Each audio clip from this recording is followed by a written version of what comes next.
Hi guys, Pyar কিচেনলৈ সকলোকে স্বাগতম জনাইছোঁ। আজি মই তেনেকুৱা স্পেচিয়েল ৰেচিপি লৈ অহা নাই। ৰাতিপুৱাৰ ব্ৰেকফাষ্টত মইনো কি বনালোঁ ভাবিলোঁ তাকে আপোনালোকক দেখুৱাওঁ। আৰু আজৰি সময়ত মোৰ কৰি ভাল লগা দুটামান কাম ভাবিলোঁ আপোনালোকৰ লগতো শ্বেয়াৰ কৰোঁ। তেনেহ'লে বলকচোন চাওঁ। আজি মই বনাবলৈ লৈছোঁ বৰা চাউলৰ জলপান। তাৰে কাৰণে মই এইখিনি বৰা চাউল 2 ঘণ্টা আগত তিয়াই ৰাখিছিলোঁ আৰু এনেকৈ পানী সৰিবলৈ দিছোঁ। আৰু এয়া কাজু বাদাম আৰু আলমণ্ড, তেজপাত কেইখিলামান, এইখিনি গাখীৰত মই কেশৰ অকণমান তিয়াই লৈছোঁ।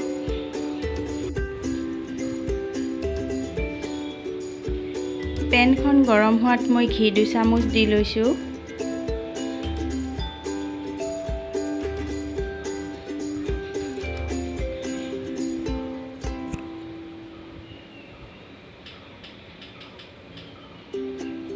লগতে মই তেজপাত কেইখিলাও দি দিলোঁ।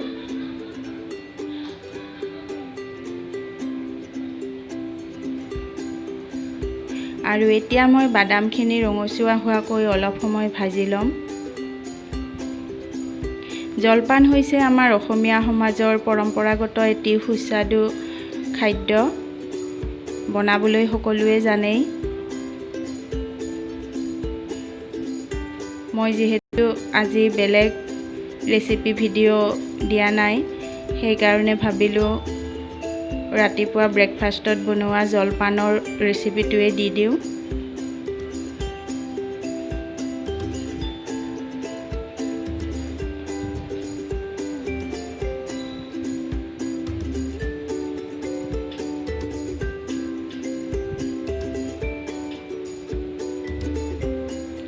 এয়া মোৰ বাদামখিনি প্ৰায় ৰঙচুৱাকৈ ভজা হৈ গৈছে।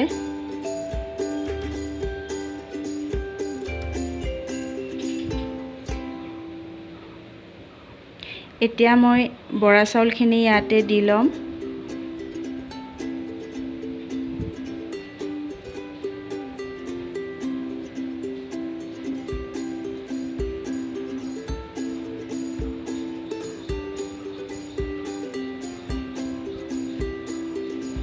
আৰু গোটেইখিনি ভালকৈ লৰাই এনেকৈ মিক্স কৰি ল'ম।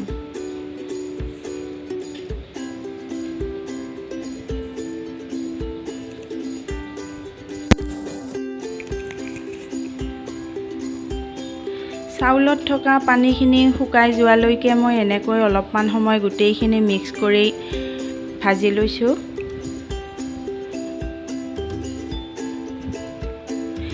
এতিয়া মই ইয়াত গাখীৰখিনি দি দিম।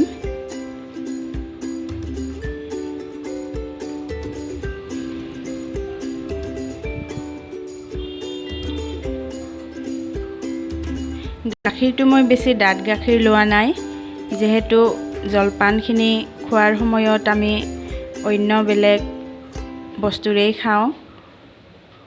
গাখীৰ, ক্ৰীম, দৈ এনেকুৱা বস্তুবিলাকেৰে সাধাৰণতে খোৱা হয়।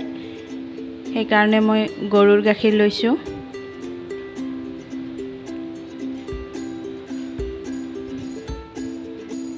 আৰু এইখিনি এতিয়া মই ঢাকোন লগাই গেছটো চিমত ৰাখি প্ৰায় 10 মিনিট সময় উতলিবলৈ দিম।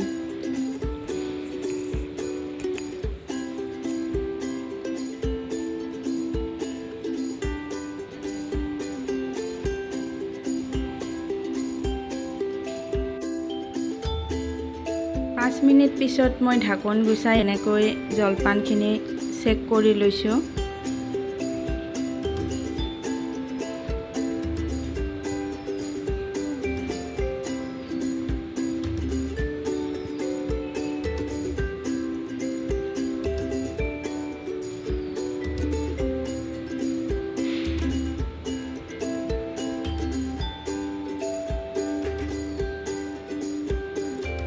আকৌ মই ঢাকনি লগাই অলপ সময় এনেকৈ সিজিবলৈ দিম।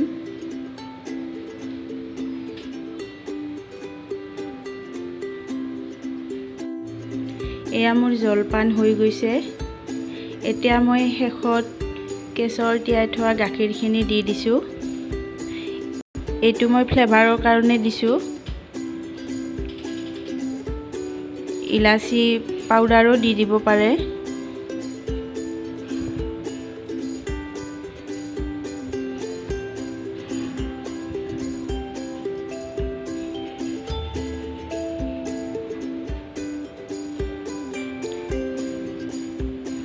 এইখিনি এতিয়া মই ঢাকন বন্ধ কৰি গেছ অফ কৰি অলপ সময় ঠাণ্ডা হ'বলৈ দিম।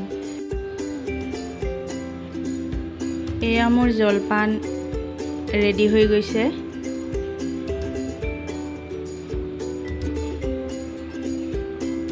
গাখীৰ, দৈ, ক্ৰীম যিকোনো এবিধেৰে খাবলৈ ভাল লাগে। আৰু যদি ইচ্ছা কৰে একো নিদিয়াকৈও চেনি অকণমান লৈ এনেকৈ খায়ো ভাল লাগে।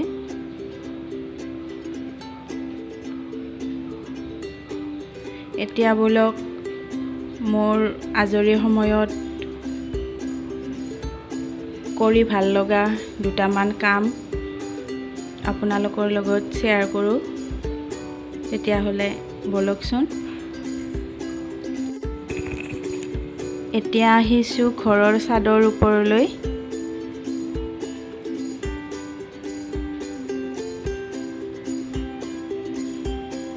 আৰু এইজোপা মোৰ লেচেৰি গছ।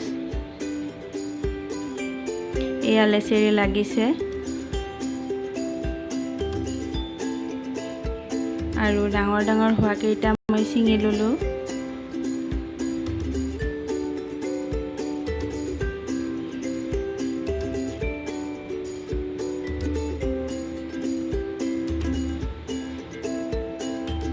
ঘৰৰ কাম বন কৰি আজৰি পোৱা সময়খিনি আচলতে মই এনেকৈ পাৰ কৰোঁ। কিবা নহয় কিবা এবিধ ৰুওঁ, নহ'লে কিবা বনাওঁ।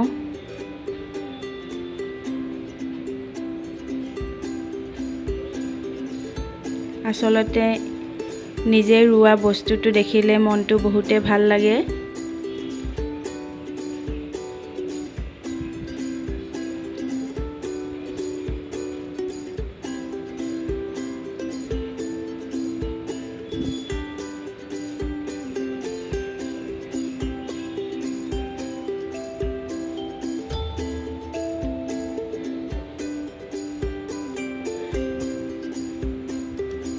আৰু এইকেইজোপা মোৰ বিলাহী গছ। এয়া বিলাহী লাগিছে।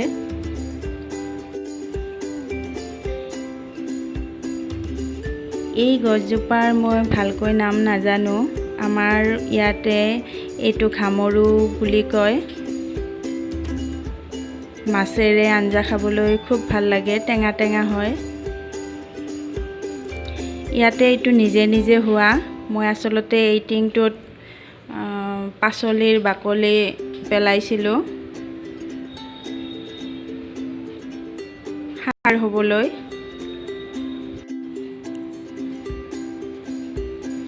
এয়া হৈছে পদিনা, পিৰালি পালেং আৰু ইফালে বঙালী ধনিয়া। ইয়াতে মই কেইটামান আমাৰ এইটো খোৱা ধনিয়াটোও দিছিলোঁ, কিন্তু নগজিলে। আৰু এইজোপা হৈছে মোৰ ভাতকেৰেলা গছ। দুটা টিকলি টিকলি ভাতকেৰেলা লাগি আছে, চাব দেই। এইটো এটা আৰু এইটো এটা। এইজোপা হৈছে ৰঙালাও গছ। এইজোপাও নিজে নিজে হোৱা।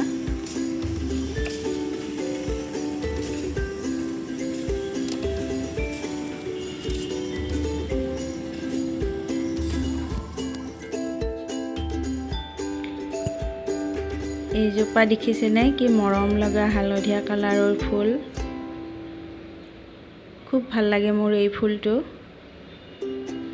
এয়া হৈছে জবা আৰু এইজোপা নৰসিংহ গছ।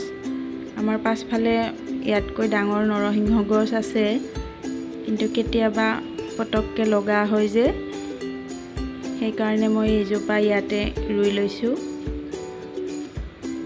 ফুল গছ মোৰ আছে বহুত, কিন্তু এতিয়া বাৰিষা কাৰণে ফুলবোৰ ফুলা নাই ভালকৈ। এতিয়া মই পকা পকা জলকীয়া কেইটা ছিঙি লৈছোঁ।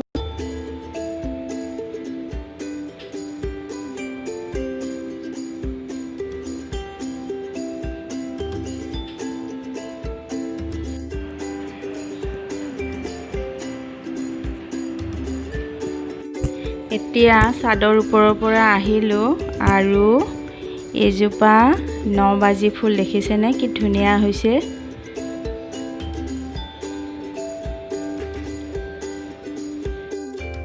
এইকেইটা হৈছে ৰিফাইন তেলৰ 5 লিটাৰৰ গেলাইন। দেখিবলৈ খালী খালী লগা বাবে মই এনেকৈ কিবা কিবি অকণমান আৰ্ট কৰিবলৈ চেষ্টা কৰিলোঁ। ইয়াত মই ফুল গছ ৰুই দিম। কেনেকুৱা হৈছে কমেণ্ট কৰি জনাব দেই।